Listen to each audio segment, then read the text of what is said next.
If you heard a voice calling your name at midnight, would you answer? It was pitch black, and the only sound was the distant hoot of an owl. Then, suddenly, "Zena!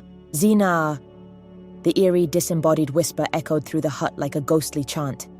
Zena's eyes shot open, her heart pounding so hard it felt like it would burst from her chest. She sat up, eyes darting around her dimly lit room. "Who's there?" she asked, her voice trembling. No one answered, but the whisper came again, closer this time.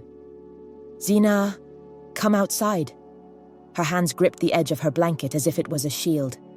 Her instinct screamed, "Don't move." But her legs had a will of their own, and before she realized it, she was standing barefoot on the cold dirt floor. Zena was a 21-year-old girl living in the quiet village of Irua. Life was simple, peaceful, and predictable, until the whispers began. For 6 nights in a row, she had the same dream. She was running through a foggy forest, chased by a shadowy figure she could never quite see. Each time, she woke up just before being caught. But tonight was different. This time, the figure caught her. Her heart had never beaten so hard in her life. Her fingers clawed at the ground as she tried to crawl away, but the figure grabbed her ankle, pulling her into the mist. She screamed, and that's when she woke up to the whispering voice calling her name. Her grandmother, Mama Ifua, had warned her about the Midnight Whisperer, a spirit that lures its victims from their beds, never to be seen again. It was just an old folk tale, Zena thought. Until tonight. The next morning, Zena woke up with sharp pain in her abdomen. The pain was so intense that she collapsed to the ground, clutching her stomach. Her roommate and best friend, Amara, rushed over and found her on the floor, groaning in pain. "Zena, what's wrong? Are you hurt?" Amara cried, panicking. "It's my stomach. I can't move," Zena gasped, her face drenched in sweat. Without wasting a moment, Amara helped Zena stand and rushed her to the nearest hospital. Upon arrival, a nurse admitted her, but when the nurse pressed on Zena's abdomen to identify the pain, she immediately recoiled. "This isn't normal," the nurse muttered to herself. The nurse called for Dr. Amarachi, the doctor on duty. When Dr. Amarachi arrived, she examined Zena carefully. Upon further inspection, she noticed something strange. She asked Zena to lie down and spread her legs for a proper check. When she lifted Zena's gown, her face twisted in shock. Tiny, worm-like creatures were crawling inside Zena's intimate area, feeding on thick, black blood. Her heart raced, but she kept her composure. "Nurse, I need antiseptic and surgical tools immediately," she ordered. She sedated Zena, cleaned the area, and removed the creatures one by one, but moments later, more creatures appeared. It was as if they were growing back from nothing. This is impossible," Dr. Amarachi whispered, sweat forming on her forehead.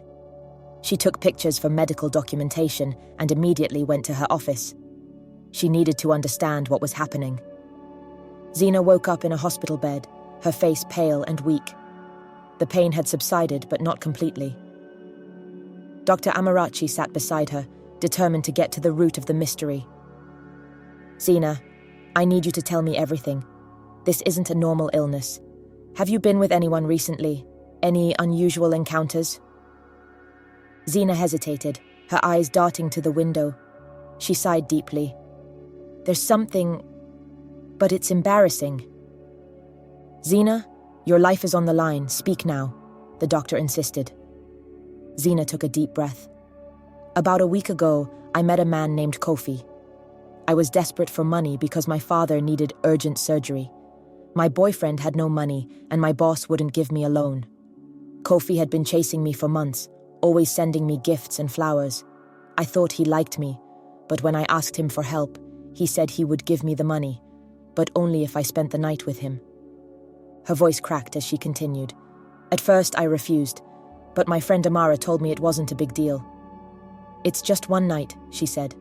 "I was desperate, so I agreed." Zena lowered her eyes in shame. After it was over, he gave me the money. But since that night, the dream started. The figure in the fog. It's Kofi. I know it's him." Dr. Amarachi's face grew cold. Did he use anything unusual during the encounter? Anything strange you noticed? Zena hesitated. The hotel had no running water, so he gave me a white cloth to clean myself. I didn't think much of it. But now, could that have been it? Dr. Amarachi's eyes widened. She had heard stories of men using cloths to steal the essence of women for wealth rituals. Her heart sank. We need help, Zena. This is beyond medicine. Dr. Amarachi called Mama Efua, Zena's grandmother. Bring everything you have. Herbs, charms, anything, she said over the phone. At the same time, Zena began to convulse in her hospital bed. Her eyes rolled back, and she gasped for air. "They're coming for me!" she screamed. At that moment, two figures entered the hospital room, a man and a woman, both wearing blood-red robes. Their eyes glowed an eerie yellow. The nurses gasped and stepped back. "We've come for what belongs to us," said the woman, her eyes locked on Zena. The man raised his hand, and Zena's body levitated off the bed, her back arching unnaturally. Dr. Amarachi tried to grab her, but she was pushed back by an unseen force. "Leave her alone!" she screamed. But then, a gust of wind blew into the hospital, and the scent of burning herbs filled the air. Mama Efua had arrived, holding a pot of burning herbs and chanting loudly. "You will not take her. Return to the shadows where you belong," she bellowed. The man and woman hissed, backing away as the smoke filled the room. Mama Efua threw a bag of ash at them, and their bodies shook violently. They screamed in unison before vanishing in a swirl of black smoke. Zena fell back onto the bed, her body still.